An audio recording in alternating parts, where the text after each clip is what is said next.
thought I might give you another little tip on using flat pack, you know, for different applications. I've had some really great feedback about the Facebook Live that I did on drawers, so I thought, okay, so if it's drawers they want, drawers they will get.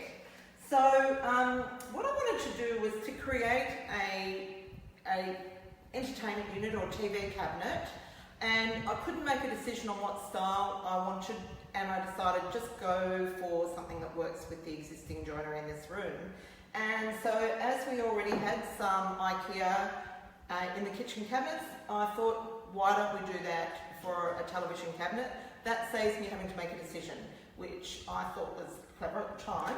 But, and so what I've done is I bought 3 800 wide drawers, drawer units, and actually, so these would have been originally designed for over a refrigerator. So, you know, the refrigerator units, but I put drawers in them rather than doors on them, okay? So that just makes it a lot more useful. And so I got them wall mounted, so we've got a mounting rail from Ikea, which makes it much easier. Goes right along the back of this, and then the units just hook onto that. So that was the first thing, but I thought I'd get a bit clever and give them some more capacity. So this is the drawer unit. I never got around to putting handles on it. And that's one. And then I put a clever little drawer unit inside the big one, so that for smaller things like television remotes, and as you can see they're very untidy, I've got pens and whatever in there. So it just gives you a whole lot more options, because often a deep drawer, you know, there's a limit to what you can put in it. You know, you stack things up, they fall over. So by putting a smaller one inside, it just makes the storage more useful. So the second thing is what to put on top. So I wanted to put timber on top because I've got a timber floor, and I thought that that would be, you know, quite a nice touch. And so I went to North Shore Timbers, which is in Sydney, but I'm sure you've got a timber yard near you, and I bought Tasmanian oak.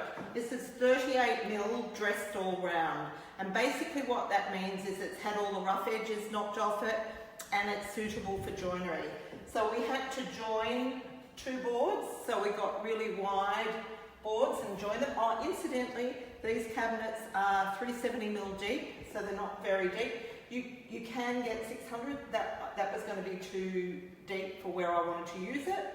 And as you can see, just fitting a telly on it doesn't need to be that wide.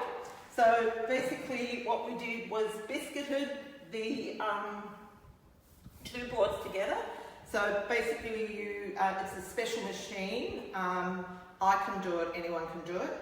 It cuts a slot in, and you put a biscuit in, and it joins them together, and you clamp them together so that they stay nice and firm till the glue dries, and then installed it as a top. So basically, because it's 38mm, it's nice and chunky. You could go down to 19mm and use flooring, but I wanted something fairly thick.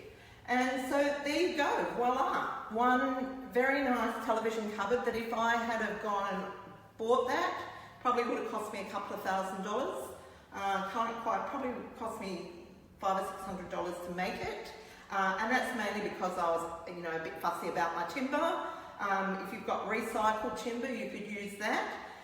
You probably just need someone that's a bit handy with a plane to clean it up, and there you go.